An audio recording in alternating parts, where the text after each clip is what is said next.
Well, hello. What a day. We've had a good day, interesting conversations.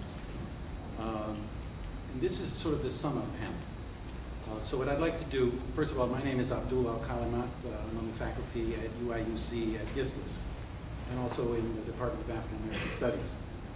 And Kate Williams and Noah Lenstra, both from UIUC GISLIS, and Adrian, who is in the School of Social Work at Dominican University. And so I'm going to ask the panelists to make very brief remarks, and then any last questions. But we should look at this in two ways. First, there's some of you who aren't going to be here tomorrow. And so this is sort of a wrap-up for you. Then there are others who are going to be here tomorrow, and this is the time, really, to formulate the questions that you can come back with tomorrow and talk to people. And we'll just give a very, very brief, at the end, review of tomorrow's session so you know what to expect. But I will ask us to start with Adrian, and then work down this way.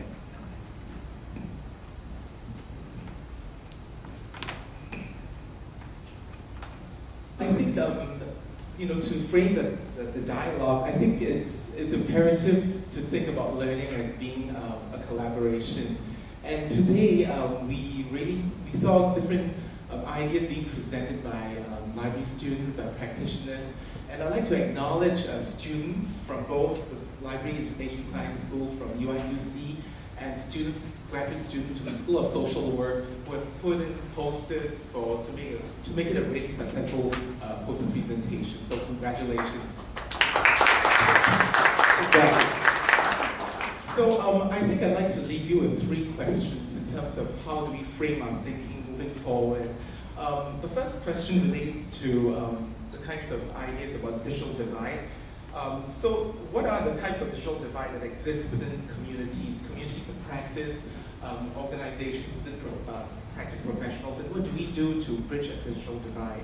The second question I thought about was, what are the demonstrations of collaborations, and what are the effects of these collaborations on communities? Ultimately, social workers and librarians share an ideal of providing access to technologies and traits as social justice and equality. So based on my attendance of the talks, there were a couple of interesting issues that came up. For example, what are the similarities between cyber navigators and social workers, and how can they collaborate to bring about changes within the community? What synergies can exist that can be expanded, that can be drawn upon between the synergies between cyber navigators and social work. The other piece to it is more in terms of a rhetorical question for us to think about the impacts of this conference for all of us. It is, what are the intended and unintended impacts of the eChicago conference on us in terms of collaboration, in terms of relationships, in terms of new ideas to think about the future? And how do these wonderful kernels of experience, wisdom, or exchange that we have with colleagues here affect our work as professionals and as advocates for the community? So these are broader issues that really relate to the heart of community informatics that are really important for us to think about. So these are my three questions. Food for thought. Thank you.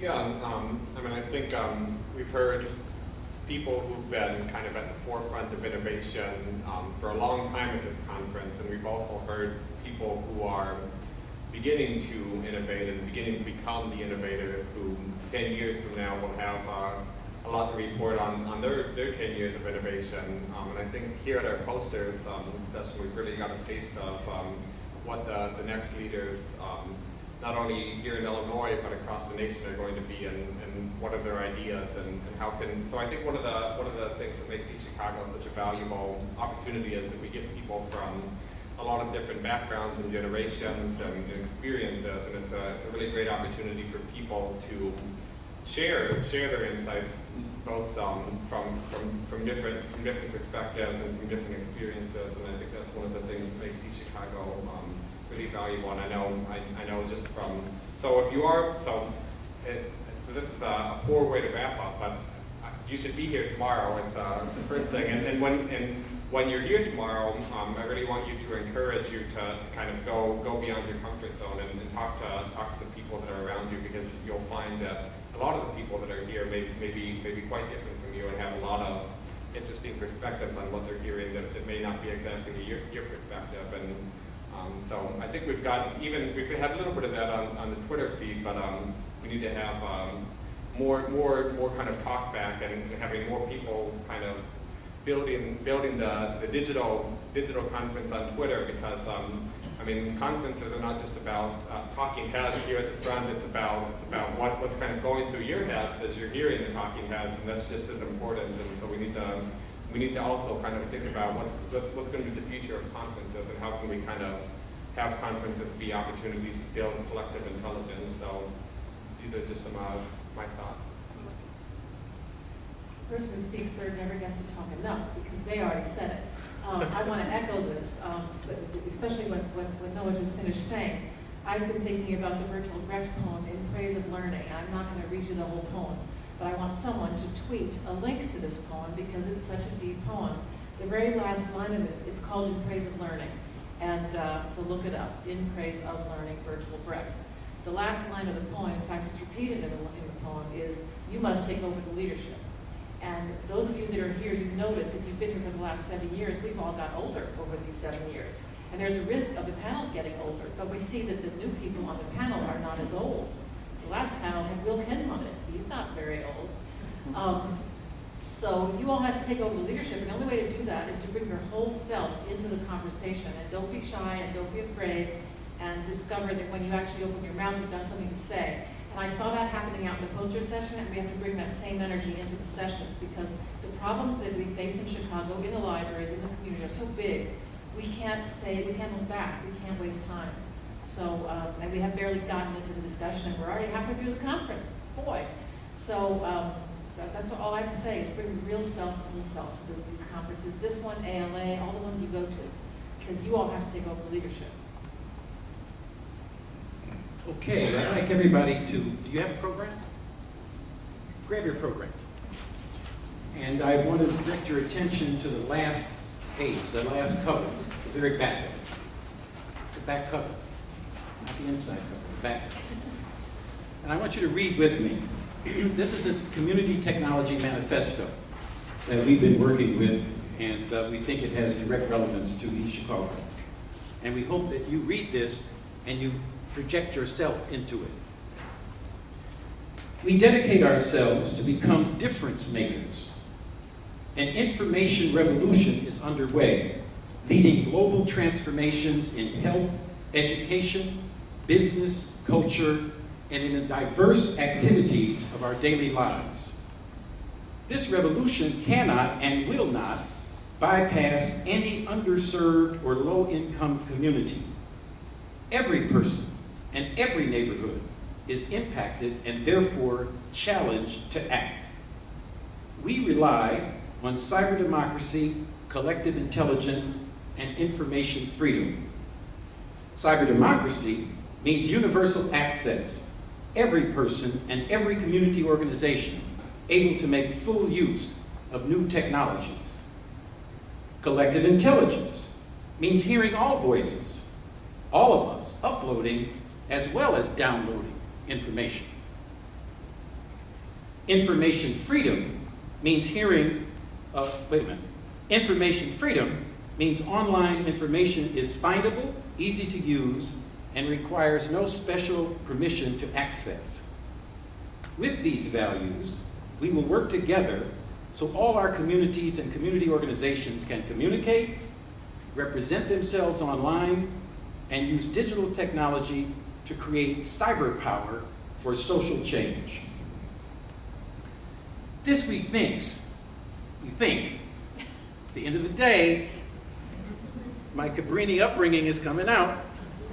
Okay, cyber democracy, collective intelligence, and information freedom. Those are the three values around which we organize our work. And of course, what that privilege is a deep sense of democracy in the information age. This, after all, is the soul of public libraries. That's what public libraries do. So tomorrow, we're going to walk on two legs.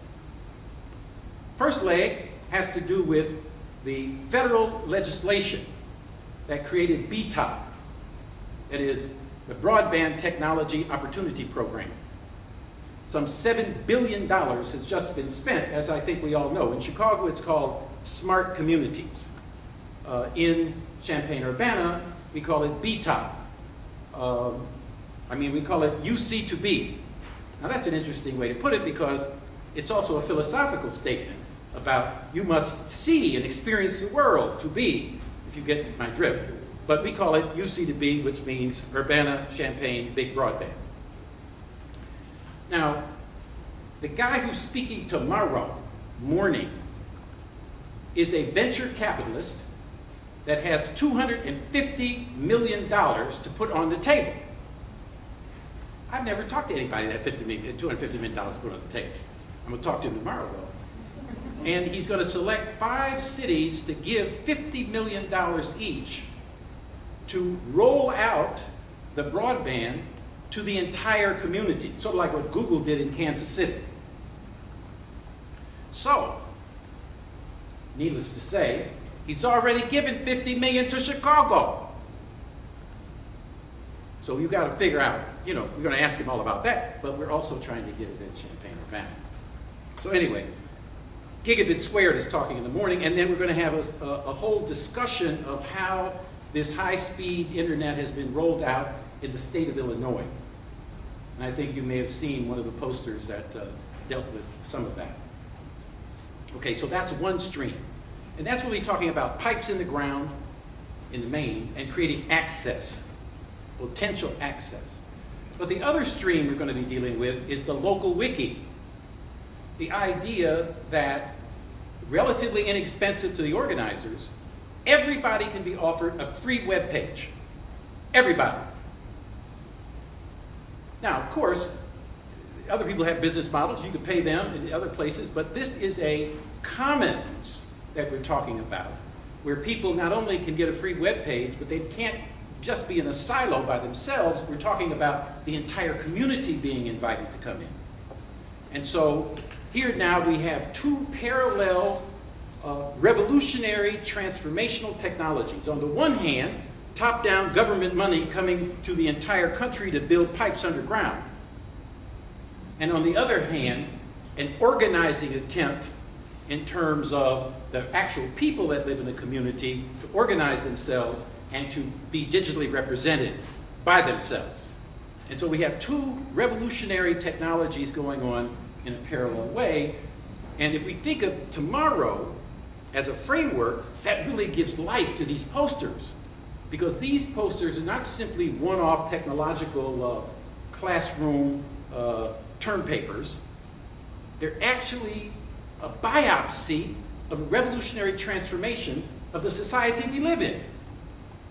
Nothing is going to be the same. This really is a change in everything. So you are difference makers. You are information revolutionaries. How's that feel? Feel all right? Because that's what, and see, if you understand your role that way, then you know you are an innovator in your community, in your institution. And we hope that the spirit of debate, the spirit of innovation, and the spirit of you and your ego strength being part of the basis on which we can transform the city and the society. So we're organizing eChicago, not because we have eChicago, but because we hope that you will help all of us create eChicago, where there is no digital divide, where every organization is digitally capable of representing itself and doing what it needs to be done, whether it's to the local constituency in a community or it's anywhere in the world. So, with those closing comments, do you all have any closing comments you'd like to make? You don't have to be questions. They can be comments. And you've got mics. So come to the mic. We don't have all the time in the world. Line up, if you will, and have your last say. So please, come to the mic. Everybody.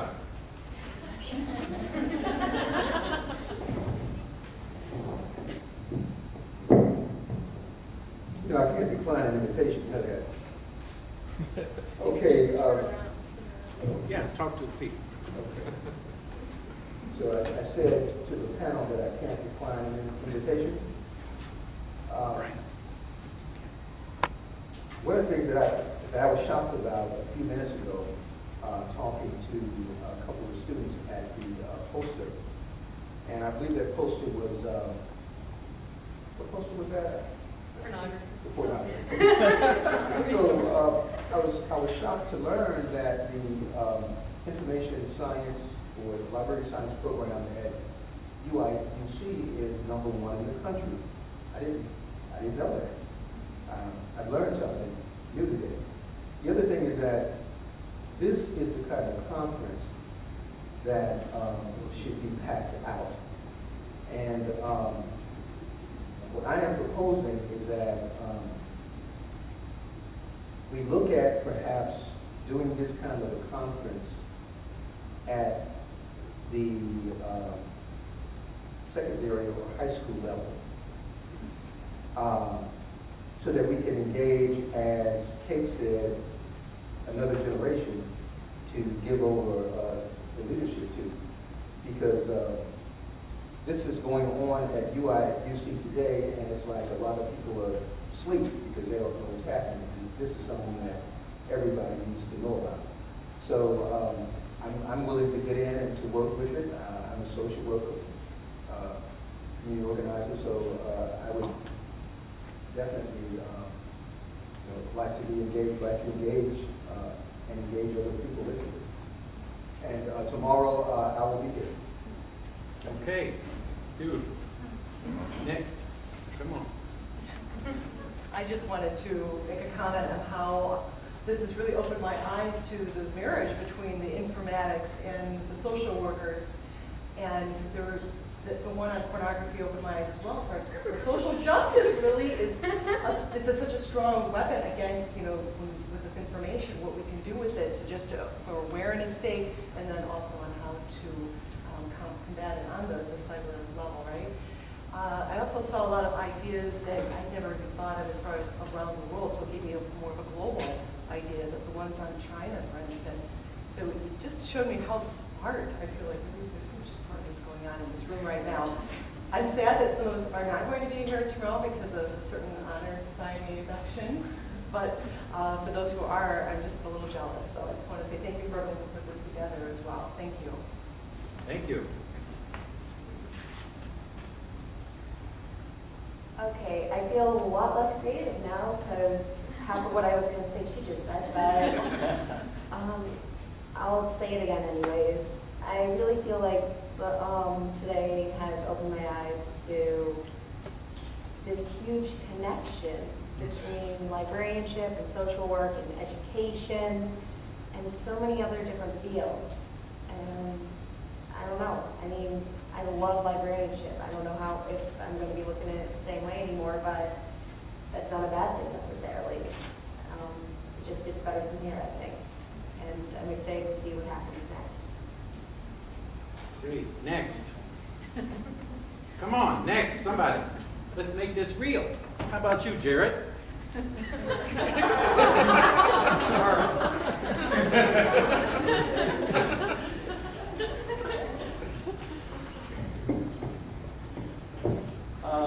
So I'll say something I was saying to Kate earlier in the talk about outside, which is that I think we need to create a space where, when we come here, many of us representing an institution or representing, people other than ourselves, and that makes it difficult for us to be critical of our work and of others' work, and to sort of really dig into what works and what doesn't, and especially to talk about what doesn't work and why.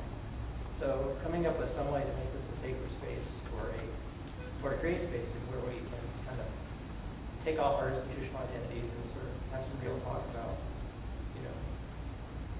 basically outcomes and mistakes and those sort of things and failures, which that in the first, I got to the keynote late, but I think, being allowed to fail and learning from failure is a big part of being alive.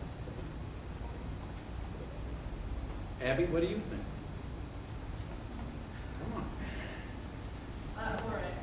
I'll tell you tomorrow. I need to digest. Okay. Okay, if you want to talk, Brian, what do you got to say? Come to the mic. It's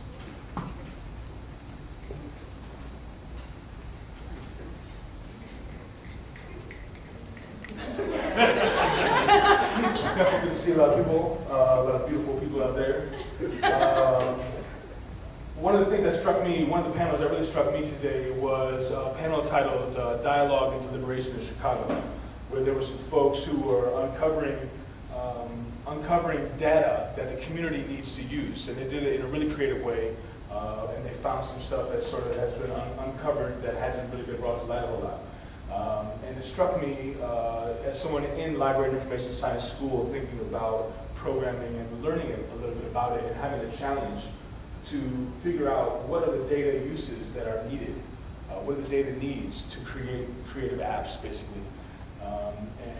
That panel really helped me think about some stuff. And we found out about a place called the Civic Lab, which I checked the tweets. There's some links in the tweets to get to some of the work they're doing.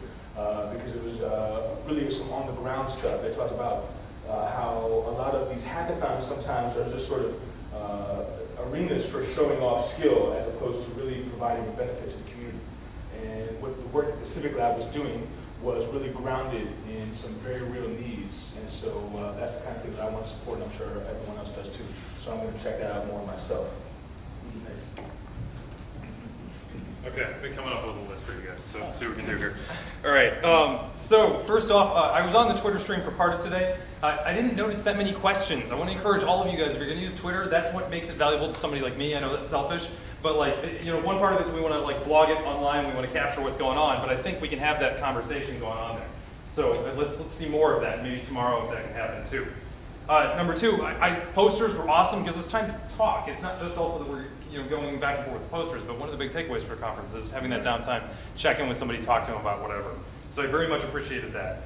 At the end of one of our sessions, Abdul laid down a great question for us, which was this license to drive on a computer in Europe.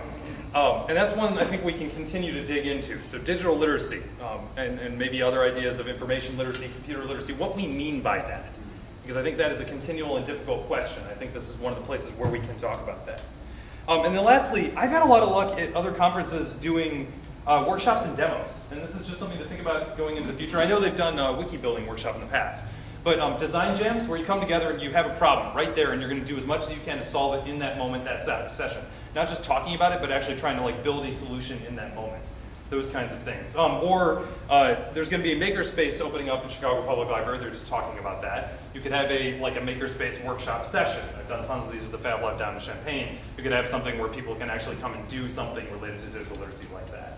So just ideas, things I've noticed, and it's been a lot of good talk, a lot of good wisdom. Thanks. Great. Asking once, asking twice. Okay.